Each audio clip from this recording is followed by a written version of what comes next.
If you're close to the money, like an oyster farmer, I eat 100 oysters every week. How many people eat 100 oysters a week? Well, I eat them because they're there. If you're in the business of making money and moving money around and counting money, and it's in the units of trillions, of course you're going to make more money.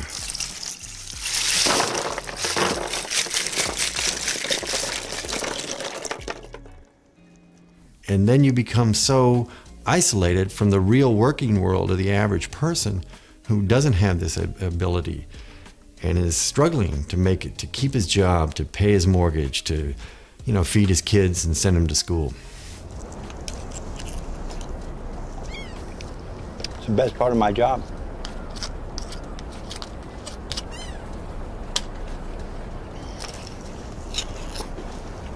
See, the white shell, no disease. Making a lot of money is like taking a drug. You feel good head to toe. It is very similar to a drug. When somebody hands you $1 million check or a $5 million check, you want more. Yes. Oh, if I'm making $5 million, I should be making 50 because I'm a genius. No question in your mind that you are a genius and that the rest of the world owes, you're just so much better than everybody else.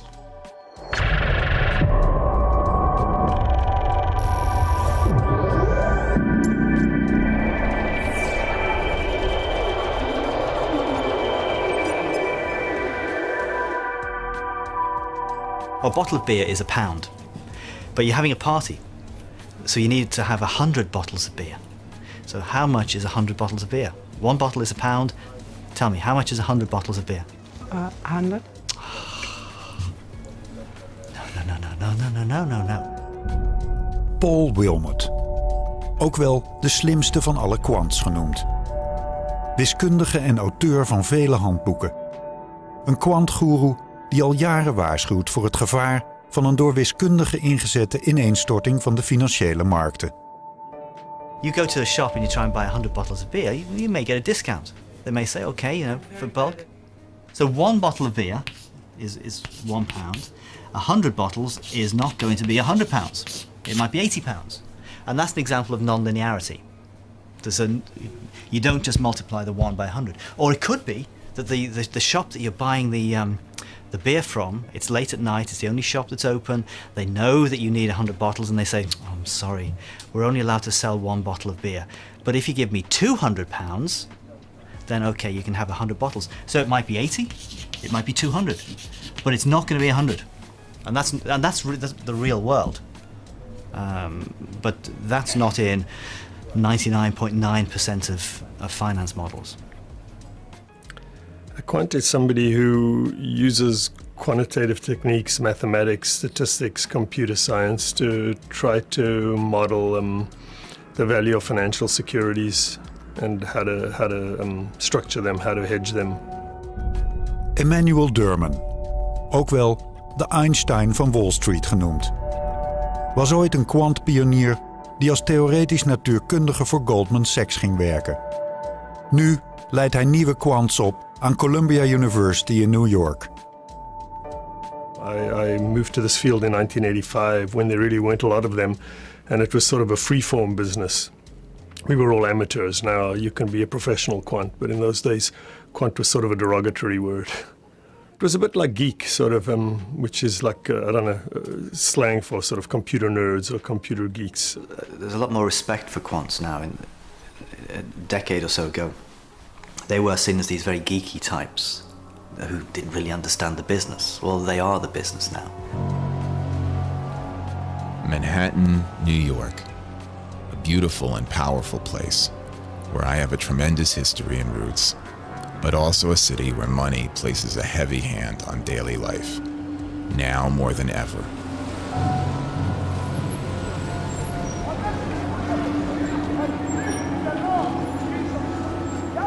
I used to be a computer programmer at a major player on Wall Street that is no longer among us, for obvious reasons. I was creating the plumbing of finance. I would write not the models themselves, but the infrastructure surrounding the models. I could do it sleeping. Some of my coworkers were self-satisfied, complacent, with a lazy state of mind. In my better jobs, I got to sit on the trading floor, which was energizing. Most of my career, I sat in a nondescript cubicle farm. But I was physically close to the quants, the structurers of CDOs and similar products, the traders. I saw what they were doing, and I felt attracted. They seemed to be solving difficult problems and working at the center of the action. I felt like I was looking in through a window, watching, yet separate. This really made me want to do the job. The pay is good, too. Just as they view the market itself, different employers have different views on these topics. I don't want our agreement or lack of agreement on these issues to be a factor in my job search. That is why I decided to stay off camera and anonymous. One of the first ever equations in finance that I derived is still one of my favorites. Beauty is having the right level of complexity, but not too much. The key thing about this is it looks very simple, but having a modulus, an absolute value sign, it makes it what's called non-linear,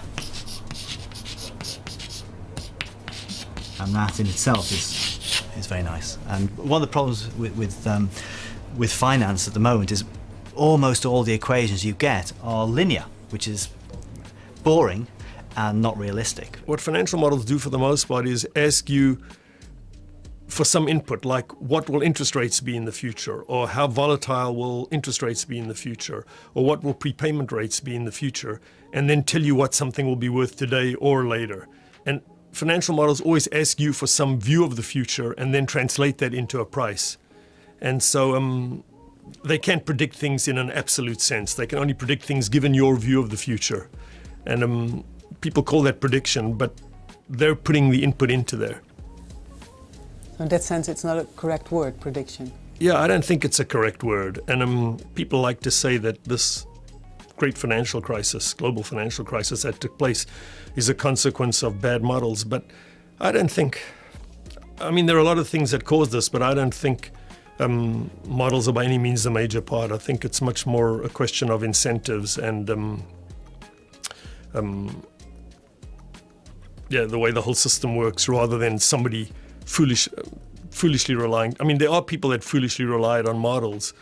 Nobody can predict with accuracy how people are going to prepay their mortgages in the future, or how many companies are going to default on their bonds. There's always some view that's driving a financial model.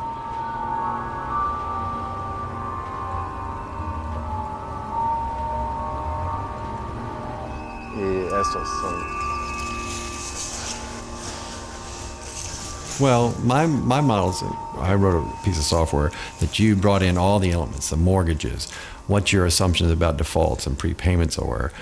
And so when you achieve that sort of golden moment where everything works, it's the numbers are correct, it's easy for the individuals to use, that is a great moment, because you walk down the aisle, you see all the people using your software. They may not appreciate all the work that went into it, but and you see it working. And then in our case, we were able to sell this software to all the major investment banks in the world. I think we sold one to the ABN AMRO was one of our customers, and all the European and Asian banks and the American banks.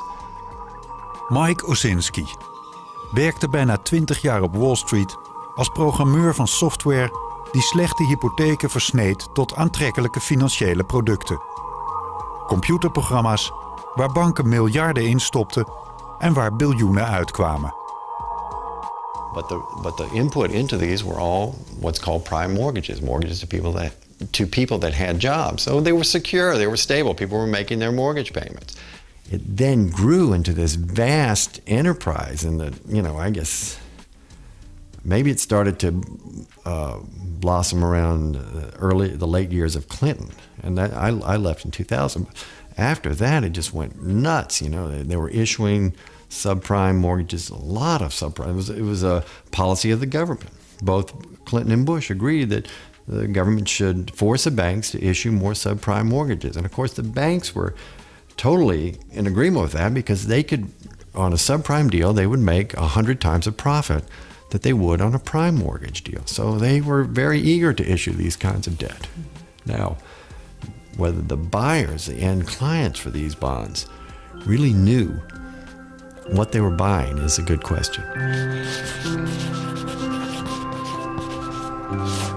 CDOs actually are a fantastic instrument in the way that they take all these mortgages and package them up, and then you slice and dice so that you've got, each person can take as much or as little risk as you want. Fantastic idea, brilliant idea. If you're going to sell these things, you have to have a really big profit margin, because that profit margin, it may be profit margin, but it also is a margin for error.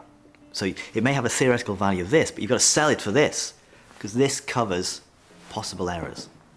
And once people start competing with each other, the profit margin shrinks. That's what happens when there's competition. And then suddenly everybody's buying and selling CDOs, and it becomes the biggest instrument on the planet. And there's no profit margin, there's no margin for error. Combined with quants and quant tools saying, don't worry about it. And then poof.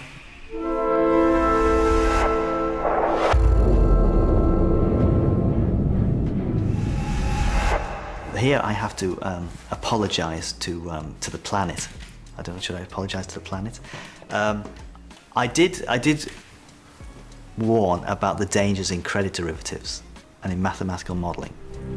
It is clear that a major rethink is desperately required if the world is to avoid a mathematician-led market meltdown. What you're supposed to do, if you've got a warning, you're supposed to take your warning and write it in book form. You're supposed to write 300 pages about the dangers of etc., etc. I'm a mathematician. And what mathematicians do is they take something that is maybe 300 pages and they try and condense it into one equation. And that to them is beauty. 6:30 a.m., on my way to the library. We'll stay there for the next 12 hours. Today's work: menial computation, abstract manipulation of symbols by hand with a pencil, which could add up to another 25 handwritten pages. I like to learn new things, solve really difficult problems. I like the challenge of representing a portion of reality with logical symbols and systems. I must have been 13 years old when I realized that you could calculate the volume of a bowl by breaking it into smaller and smaller rectangles.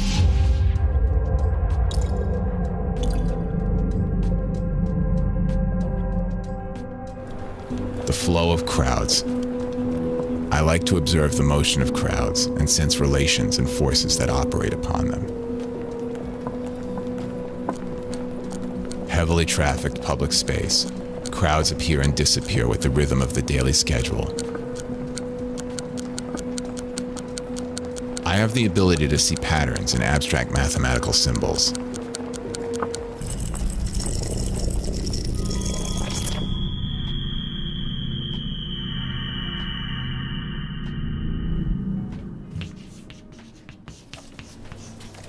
What's the obsession with this particular formula? It was the formula that crashed Wall Street. As a mathematician, it's a combination of the sublime and the ridiculous, I like to say. Sublime because it's got a lot of beautiful mathematics in them. But ridiculous because ultimately you have to use the thing. So it just relates the probabilities of defaults happening in two different things to the behavior of two companies kind of independently and then via what's called a correlation. Is it a problem that I don't understand most of what you're trying to explain me? You don't? I don't. Oh, we were really dumbing it down, weren't we? Yeah, I did. Oh dear. Suppose you've got one of these CDOs, and the way the CDO works, you've got let's say 1,000 mortgages, and all these mortgages are piled into this contract, and the risk is whatever. Key thing is you've got 1,000 different mortgages, and you have to model these 1,000 different mortgages. And within this copula model, there's an assumption for how these mortgages interact with each other. The relationship between Mrs. Jones' mortgage and Dr. Smith. How many correlations are there in a 2x2 combination of these things? Well, the answer is 1,000 times 999 divided by 2, which is approximately 500,000. And how do you know? How do you know what these numbers are, these 500,000 numbers? You don't. So what the copula boys do is they say, let's assume the numbers are all the same. it's too complicated, let's just assume the number is 0.6.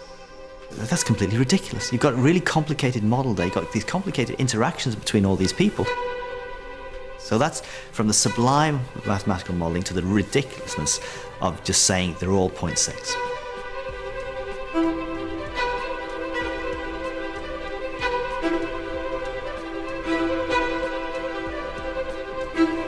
More senior people in banks don't necessarily have a clue what they're doing, because all these quants have all these multiple PhDs, and the people above are just management types.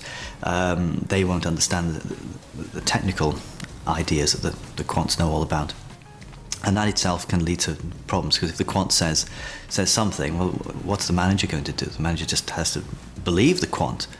And you'll hear stories about quants basing their models on 4 or 5 years worth of data.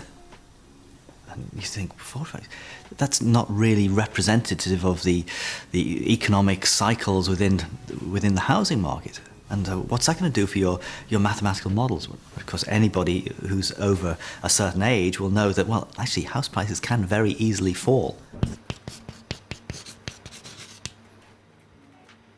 There was a moment, I remember in 2007, I had a friend in the business socially making a social call, and I remember she said the Fed has got to lower interest rates or we're all screwed. And I remember thinking, I sold all my stocks and bonds, and I thought, geez, this is really going to be a lot bigger than people realize.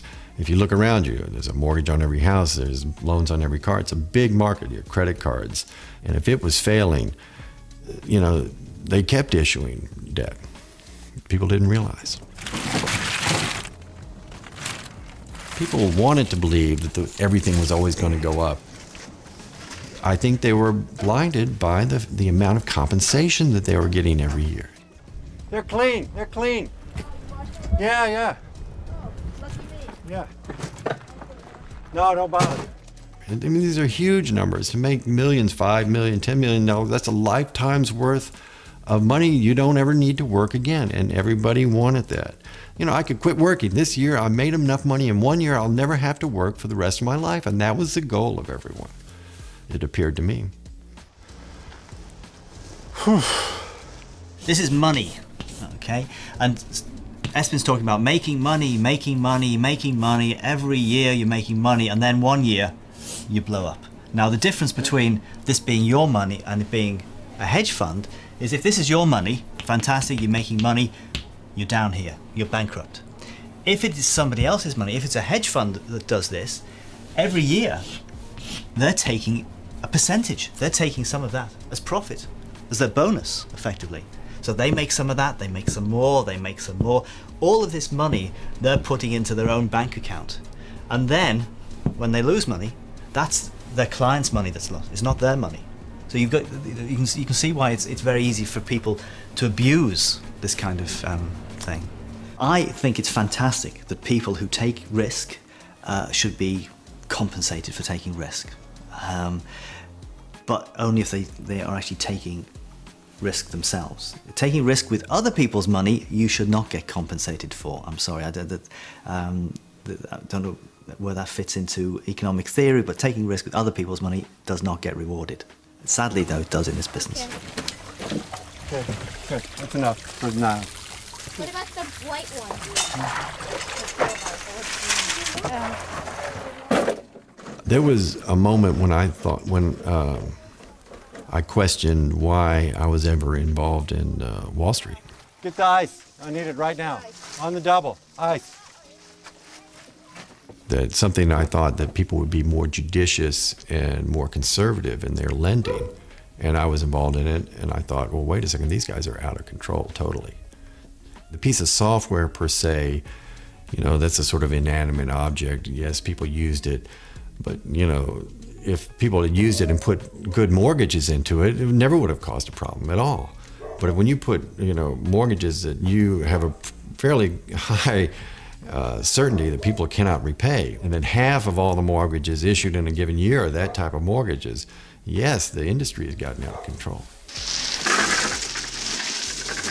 Trillions of dollars a year, basically, went through that model. these bonds, within 2 and 3 years of being issued, went from AAA to unrated. I mean, just catastrophic collapse. A lot of trading firms that kept these the riskier pieces in their portfolio saw them drop to next to nothing. And given the leverages, the amount of leverage and the amount that the banks had borrowed, they were suddenly in a financial panic.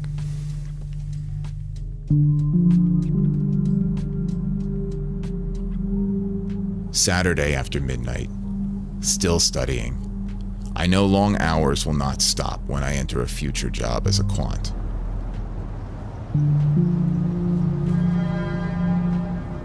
Because I was primarily a technologist, I did not fully understand what was going on. I think part of my motivation post-crash for becoming a quant is to gain that understanding, having been through the personal experience of seeing the destruction of my firm. Looked again at my resume that I put out there. The same headhunter called again today to see if I would like to take a job in my former field as a financial technologist. I declined again, of course. No invitation for a quant job yet.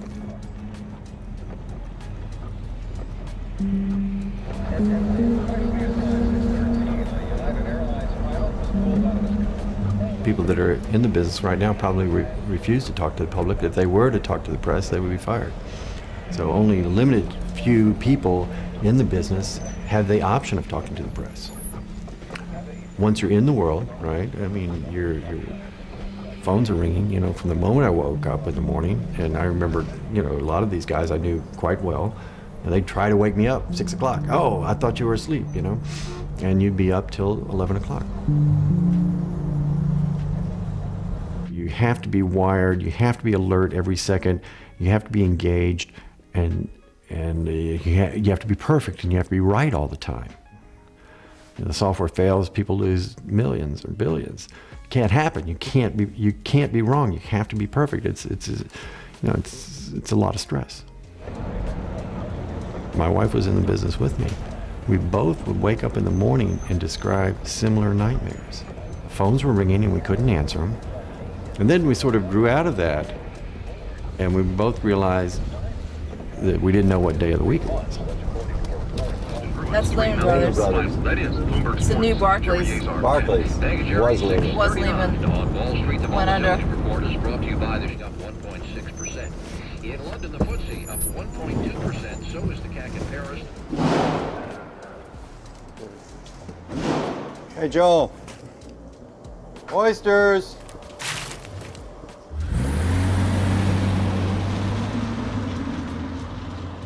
Banking has completely lost touch with its purpose, its original purpose, and is now becoming dangerous. It used to be that when some of these derivatives were first invented, they were to help a farmer, for example, hedge the value of his crop. So he wasn't speculating on the price of wheat, he was busy growing it. Now there are more people trading these commodity derivatives than are actually involved in the production of the commodity, which is completely bizarre. I know quite a lot of people in this business who are feeling a bit jaded now. People are starting to ask questions. My nice friends are starting to ask questions about their role in society. You may be making lots of money, but is it something to tell your grandchildren? Oh, I was a banker. I was there when I caused the 2008-2009 crisis, etc. What are they actually doing with their lives? Or just moving this money around?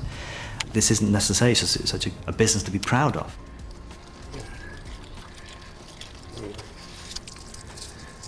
I think that's probably plenty. 30, 35 pounds. Responsibility is just not a one-way street. When it's successful, you're responsible. Well, you can't be unresponsible when the same item is a failure. You have to have some type of responsibility. I mean, I could say I wasn't, but I was involved. I made a very comfortable living, and I was proud of what I had done. I myself never saw this kind of debacle.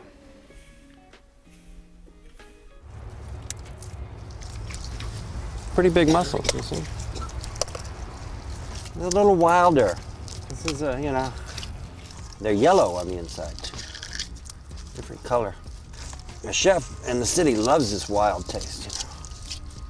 I only do it for one chef because if I did too many, there wouldn't be enough, you know. The modeler's Hippocratic Oath. I will remember that I didn't make the world and it doesn't satisfy my equations. Now that's obviously, that's about having a mature appreciation that whatever you do, that the models are never going to be perfect. I will never sacrifice reality for elegance without explaining why I have done so. So it's a competition between the real world and the elegant world of mathematics, and sometimes the real world is just dirty. Nor will I give the people who use my model false comfort about its accuracy. Instead, I will make explicit its assumptions and oversights. Quants are asked the following by some trader. They're saying, well, look, you've just measured the risk in this portfolio. It's too big. Okay, quant, back to the drawing board. I want you to redo your numbers and come up with a smaller risk. It doesn't mean change the portfolio. It means change the maths to make it look less risky. People can use the models to hide risk. Though I will use models boldly to estimate value, I will not be overly impressed by mathematics. People make finance too mathematical. So mathematical that many people who have to implement the models don't understand what's going on. And once you have too much mathematics, it's difficult to see where the mistakes are. I understand that my work may have enormous effects on society and the economy, many of them beyond my comprehension. So this is a serious business, is what it's saying. The quantitative finance banking has become so enormous, it's outstripped all other businesses. And really it should just be a service for these other businesses rather than everybody is now working to essentially service the banks. It's what it feels like. It's completely changed the nature of the world, all this banking. There we go. So there's a nice little picture in the book of me and Emmanuel Derman with our Karl Marx beards on, because obviously the inspiration was a kind of communist manifesto. You combine the Communist Manifesto with the Hippocratic Oath, and this is what you've got. When I first came to the field, I was sort of optimistic about using quantitative methods on the financial markets, and I don't think they're useless, but I'm trying to think how to say it. I don't think you can use quantitative methods to explain markets either. People like Bohr or Einstein or Schrödinger or Feynman discovered things that seem to be God's truth almost, even if they're not 100% accurate. And I don't think that's possible in finance. I sort of think it's an illusion. It's the world, the financial world and the world of people is changing the whole time. History doesn't repeat itself, whereas in physics, history repeats itself all the time. You can do the same experiment over and over again. So, I don't know, somewhere after 5 or 6 years in the field, I began to realize that it wasn't the same thing as doing physics. In physics, if you wake up in the morning and think of an equation or think of some theory, you actually have a small hope in hell that you might actually be right. But in finance, if you write down some set of assumptions and you look at yourself honestly, it may be useful, but you know it's not going to be right in some absolute sense. Because you're dealing with people, and people don't work that way.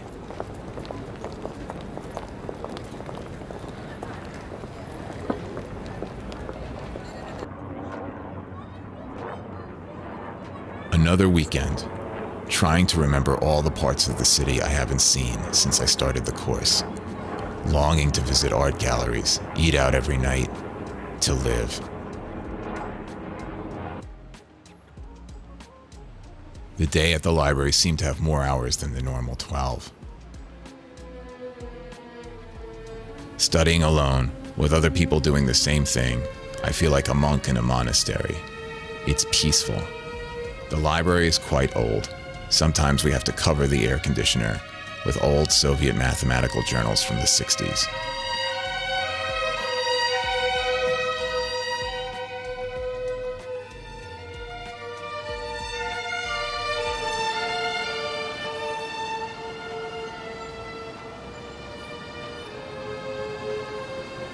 Once I dreamt of doing pure science, working on rocket ships, working at a small startup company. There has to be a way to be creative as a quant too, like designing new financial products and the math to price them.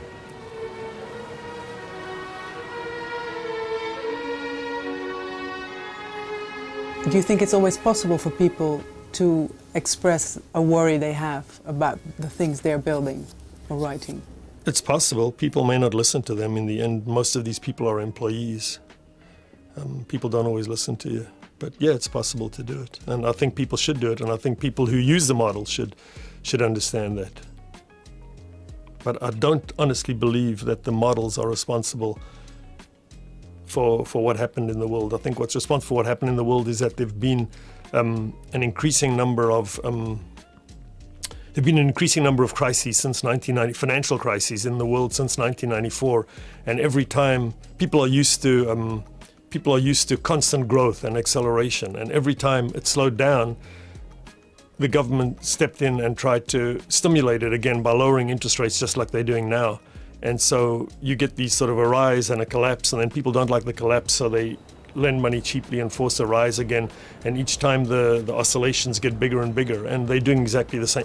I have no idea what's the right thing to do, but they're doing exactly the same thing now, which is trying to stimulate the economy every time it looks like it stops growing fast.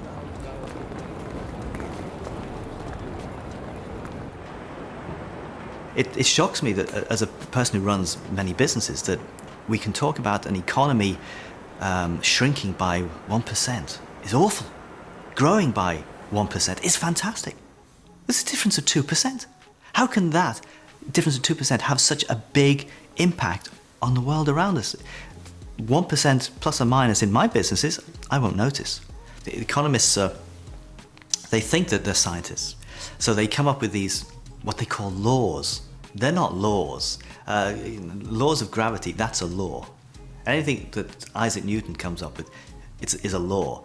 But when an economist comes up, it's just a framework, an idea. It may work, it may not. Sometimes that's not a law. But they think they're laws. And so they build up this whole edifice of theory based upon this very shaky foundations. And they get all sorts of nonsense coming out of it.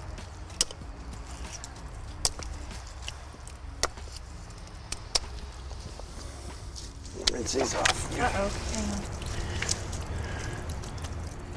I think that the natural world is something you learn to appreciate through a struggle. In the financial world, money is a man-made phenomenon, right? It's like a game, right, where you make the rules. Well, money is a game that people make the rules for. But out there, the day-to-day activity is not about making money. The day-to-day activity is trying to grow an animal, a healthy animal, or a group of healthy animals. It's a big difference.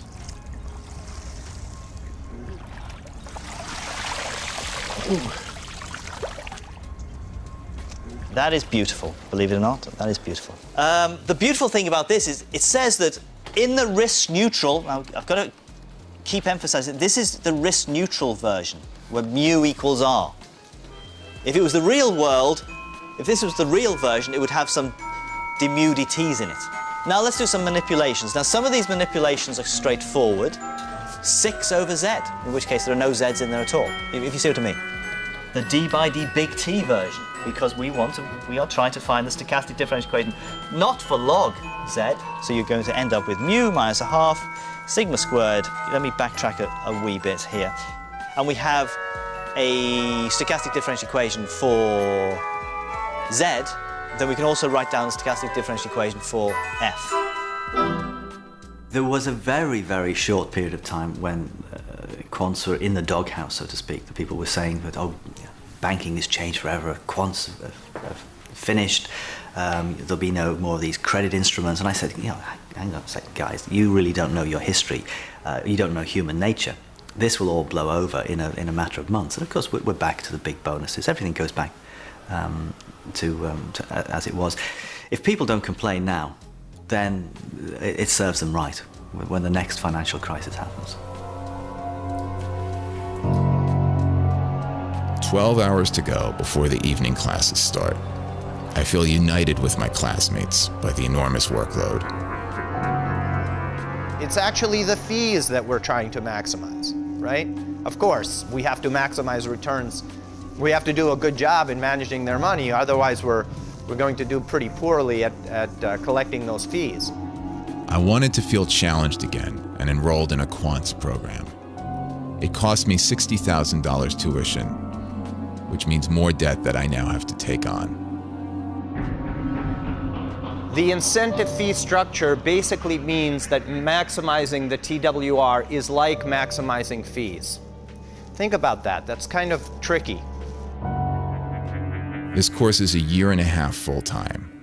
1.5 years, no salary, expenses living in downtown Manhattan, plus paying full-time tuition. So no alcohol for me, not a drop, at least till the end of the first semester.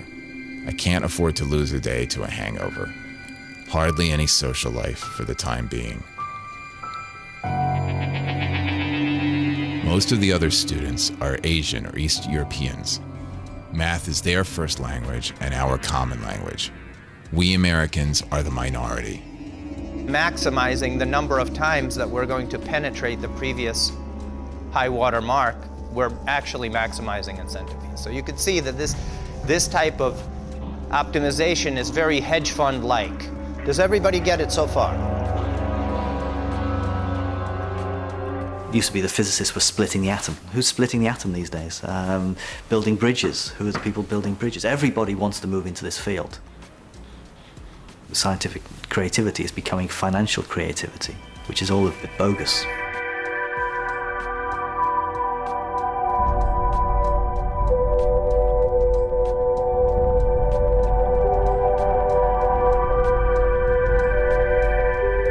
Quants are essential to modern banking because so much of it is based upon new techniques, like the latest thing is the algorithmic trading, the high-frequency trading, for which you need math skills. It used to be, historically, you just have like floor traders and brokers, screaming and shouting down on the floor of exchanges and trading stocks, and the order came down and they would run up and they sort of muscle their way out and wear different colored jackets, the classic pictures we've all seen. Matthew Goldstein, onderzoeksjournalist voor persbureau Reuters, die als een van de eerste de gevolgen van het high-frequency trading aankaartte. The reality is so much of this doesn't even take place there. I mean, that's becoming such a lesser part of trading and what goes on. It goes on in the back rooms and it goes on in these modelings where these programs are put together by computer geeks, basically. So high-frequency trading is just about taking all this data, analyzing it very, very rapidly, and then putting on trades that may last milliseconds. What worries me the most is I was disturbed to hear that some firms get faster access to the markets than other people. I forget what they call it now, but people get like a tenth of a second advantage, big firms, which I think is unfair. Hedge funds try and get the black boxes as close to an exchange as possible because it takes time for the signal to get from the black box to the exchange to buy or to sell. Now, of course, that is dictated by the speed of light. Now, we're talking about trading at the speed of light. The classic crash was the 19th of October 1987 crash. That happened within a day. Or the big move, the 20% fall in the S&P 500 was within a day. The next crash could be within minutes. So what is a black box? A black box is just something that has inside some kind of formula, maybe secret or maybe not, that takes in lots of data. And the data might be stock prices, it might be other information, and it tells you what to trade, what to buy and sell. My favorite is Google search terms. Trading based on what people are searching for.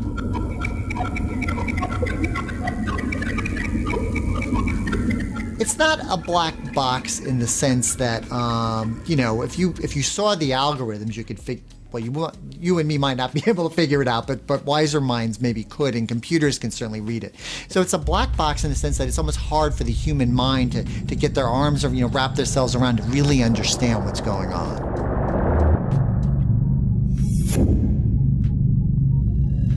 And people have said for years that Goldman itself is a black box, because we don't really know how it makes all this money in the billions of dollars and the big bonuses we hear about. The New York Stock Exchange is building this big facility out in New Jersey, which is right near New York, and basically it's being built for high frequency traders, so they can have their equipment very close in a very tightly knit factory, essentially, to do high frequency trading.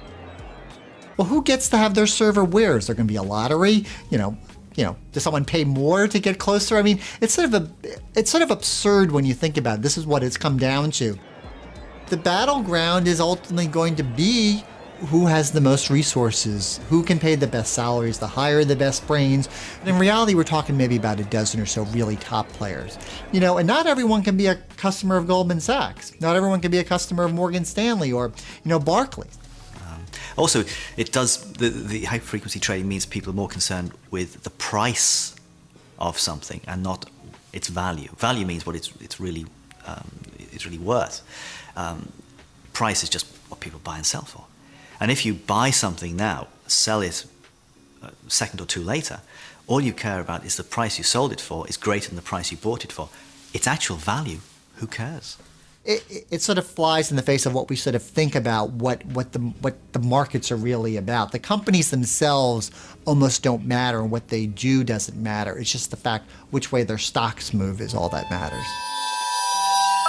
And what's sort of frightening about it that I've seen from the standpoint is the systemic risk that might be involved, that so much of this trading just takes automatically and just takes place so quickly that the human element gets more and more divorced from it. I mean, the human beings are obviously responsible for writing the programs, but there's no human being interstepping between these trades. And we saw this a year ago with United Airlines. There was a false bankruptcy rumor. Some wire service inadvertently had transmitted an old story about a UAL bankruptcy filing. The problem was all these news reading algorithms saw that and immediately started sell, sell, sell. In a matter of minutes, United Airlines stock is cut in half. That is clearly a case where the computers have gone wild. Banking is taking over the entire planet and is having such a major impact on the man in the street, and it really should not. Banking is supposed to be to take money from people with too much to give to people with too little who maybe want to start a business, they've got a business idea, but that's not what banking's about anymore. Banking is just about gambling on these numbers, not realizing that behind these numbers there are human beings with jobs.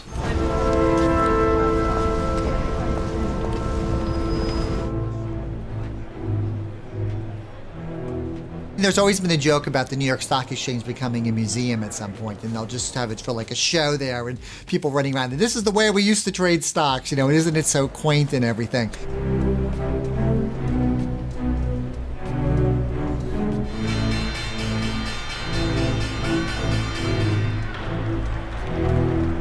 At the same time, one can argue, though, that if there's this big backlash in high-frequency trading, we may see revival to some form of human element inside, that people may say, as flawed as human beings are, we don't want to give everything over to the machines either. Just walked past a crowded Wall Street full of Chinese tourists, asking me if this was the actual stock exchange. Wall Street as a location is not any longer what it was. Many banks moved their front offices uptown and their back offices to newer and cheaper spaces in New Jersey. Now Deutsche Bank is the only major firm left on Wall Street proper. Nearby is Goldman Sachs, with no name on the door, also about to move. There are almost no large firms headquartered in the neighborhood that was the cradle of American finance. Only the New York Stock Exchange remains. Its facade, one of the most iconic symbols of global capitalism.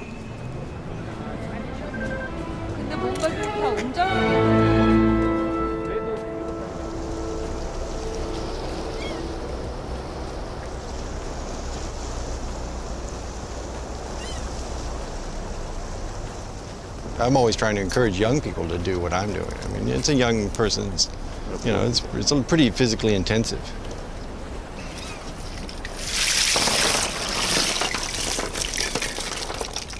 They really haven't grown that much.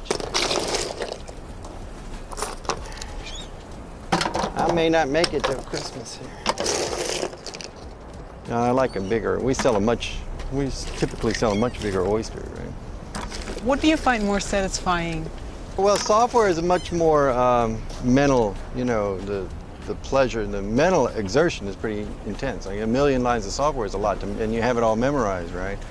And there's the pleasure of like a Scrabble, doing that kind of word puzzle kind of thing.